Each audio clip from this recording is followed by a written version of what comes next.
Have you ever felt triggered by someone you couldn't figure out why? And they didn't do anything wrong, but something inside you just reacted. So I'm Mercedes, and I've been studying my own personal development and going through my own personal development journey for over 30 years. And as a trained polyvagal coach, I've learned that our triggers are never random. They're our nervous system remembering. And by the end of this video, you'll understand what your body is really saying when someone sets you off and how to calm that response without shame.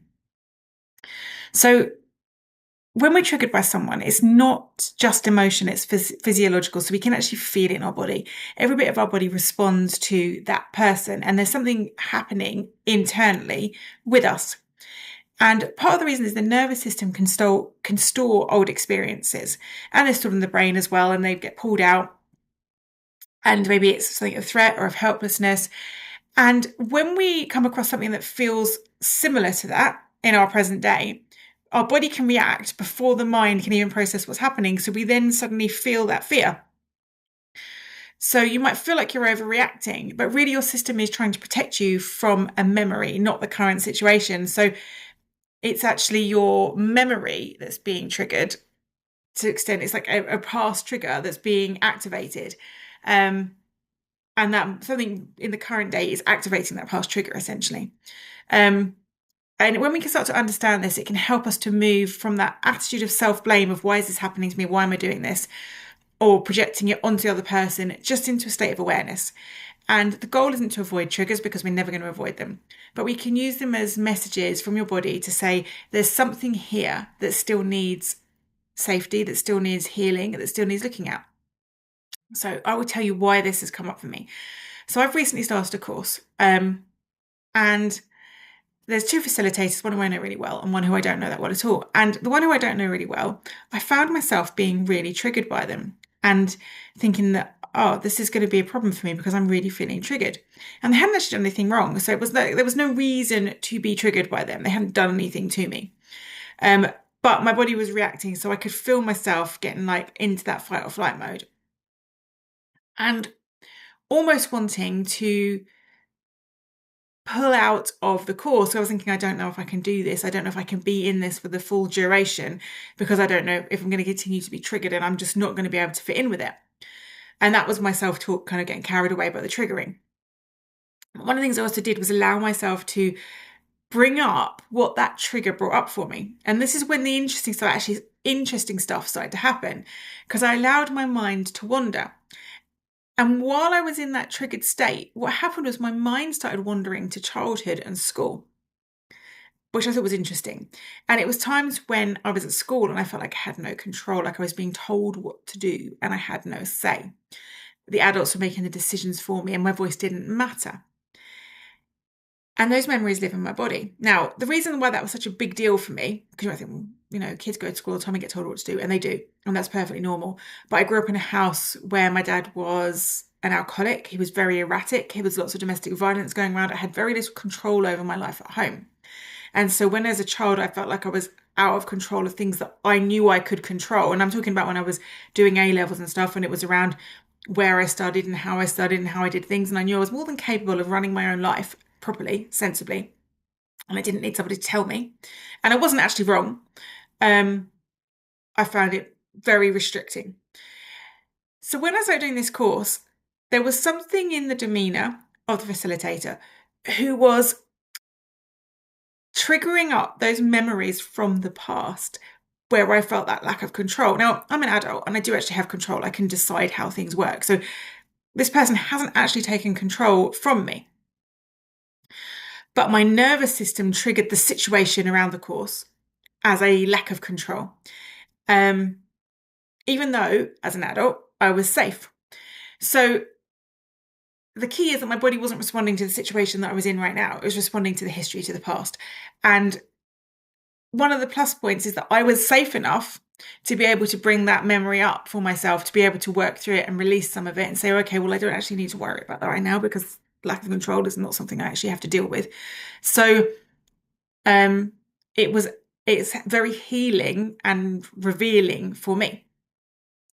So if we think about how triggers actually work, your nervous system detects similarity, not reality. So this is why sometimes when we get stuck in, say, an abusive situation, we find it hard to leave because the nervous system feels very safe around the abusive system. And when we try to leave it, we can get dysregulated.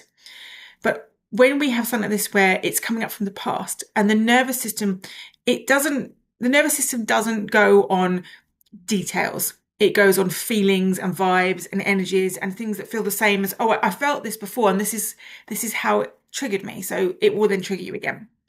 And so it's not necessarily reality, it's just on the similarity of feelings.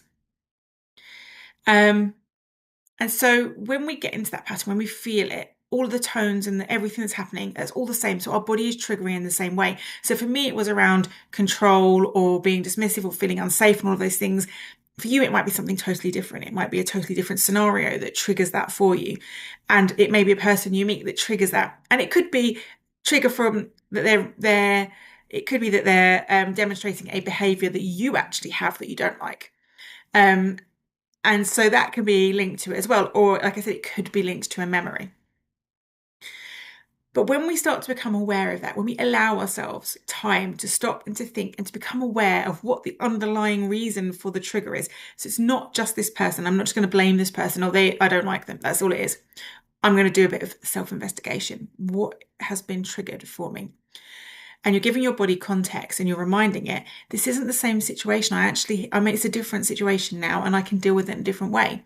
And starting to understand that and kind of relay that back through the brain to the body into the safety.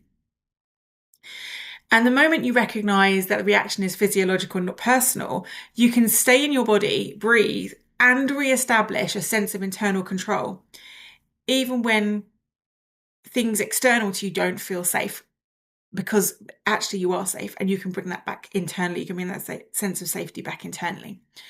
And that will allow your nervous system to feel safe, and that will allow your mind and your body to come back into safety and to feel that way of being safe.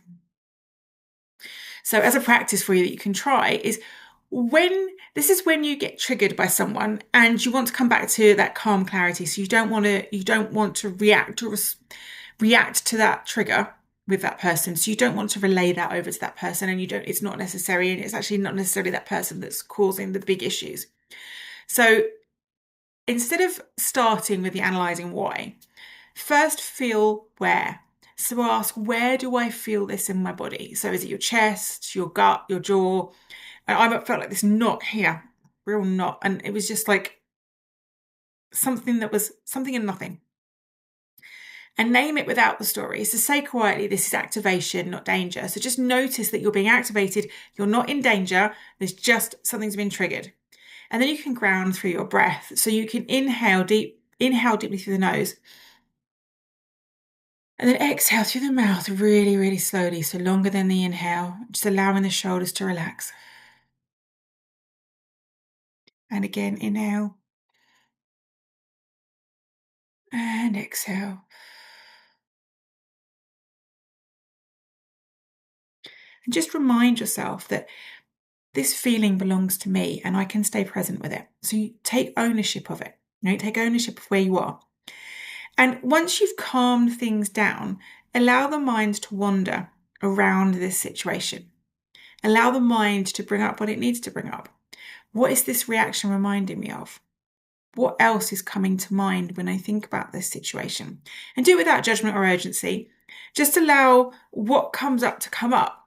And you may notice that there are certain things that appear, stories that start being told in your head that you're pulling out. And you think, oh, where did that come from? Mine we're talking about 28 years ago now. 28 years ago. So it's not something that really has any impact on my life now at all. But clearly there's a residual memory left there that is still impacting how I'm feeling. So when we can do this, it can help you separate your body's past memories from the present moment. And actually, once I did it, I was able to look at that person in a totally different light, because I was like, well, actually, do you know what? I'm misinterpreting that through the trigger and activation. So you can stay in connection and avoid that kind of defensive, I'm going to get into a fight with the person. So try that practice if that ever comes up and see what happens for you. So just remember that every trigger is your body's way of saying something is happening. Maybe something old feels alive, or there's something that's being activated within me. Maybe there's some personality trait that I need to explore that I'm not comfortable with, and part of the shadow side. So you might be highlighting your shadow. And when you learn to listen to what your body is trying to tell you with compassion and what your mind allows you to bring up, those moments can stop running your life. So you can actually bring them out into the light, and you can start to heal them and heal your life through them. So if you enjoyed this video, remember to like and subscribe. And if you would like more gentle practices or ways to feel safe in your body and calm through the daily stresses, then come and join me in my free group, The Sacred Pause. The link is in the description, and I would love to see you on the inside.